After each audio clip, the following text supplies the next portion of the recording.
Hi, this is Francesco Rulli. I'm the CEO of Querlo. Today I'm here with Gaia and Nenad. They are both co-founders of two fantastic organizations. One is the Studio X Ventures, and another one is the Impact Hub Belgrade. So Gaia, if you can give us a little bit more insights about those two organizations and your work. Thank you, Francesco, for having us today. So Studio X Ventures is really a venture builder that sources its startups from the Western Balkans and takes the best ones to help them such as the US and invest in them pretty much with know-how, advisory, and cash.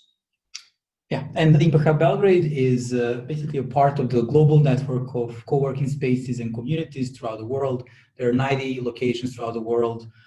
Here in Belgrade, we founded this company in 2014, gathering together a community of entrepreneurs, startup founders, angel investors, enabling them to connect better to each other.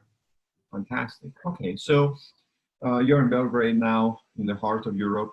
I'm here in New York. Now, what's your perspective about what I call the post-COVID era? Where do you see the challenges, but also the opportunities from your, your professional perspective?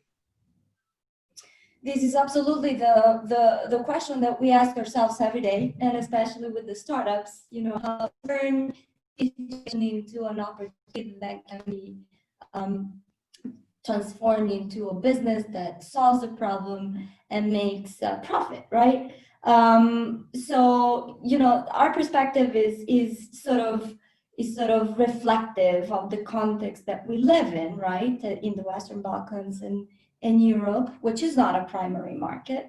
But what we definitely see is obviously the fact that the network leverage and the network effect is not the same as it used to be. People need to learn how to transfer their experience and their bonding and their relationship building from what used to be more of a personal interaction now into the digital tools, right? We're using Zoom right now, which is great, but we also know that a lot of times, through the million of Zoom meetings that we have these days, we lose attention, we get bored, we stop our video and start to do something else. So what is it that we can do from this perspective to increase the engagement, the bonding through such digital tools? That's what we ask every day, and that's actually why we work a lot with startups that are bringing forward online collaboration solutions and tools that can grow at scale. Fantastic. So indeed, this interview is part of a research I'm doing with Forbes Insights about three things, which is the post-COVID era and the use of artificial intelligence. And a lot has been an interesting transition from concerns about work from home, then concerns about reskilling, then concerns about mental health. So in terms of artificial intelligence, what are your thoughts about the role of artificial intelligence in this new era? Yeah, so I would maybe add also that post-COVID may not ever be post; it may just stay as it is, right?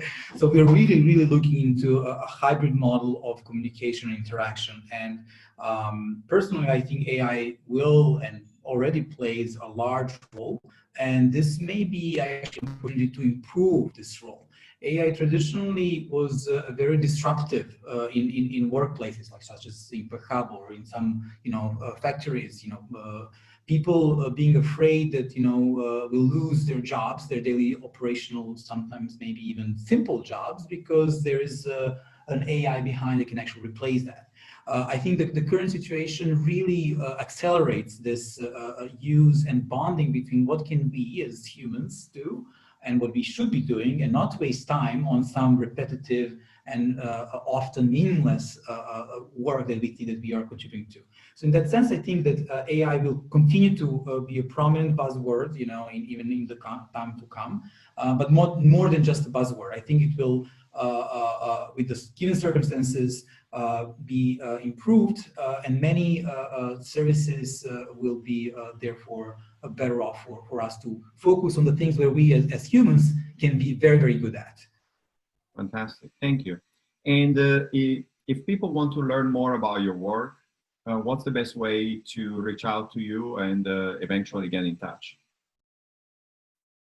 Thank you for this question, Francesco. So we are definitely online almost 24/7, I would say. So we can share our emails. We're very responsive. GAI, Gaia Montelatici at StudioX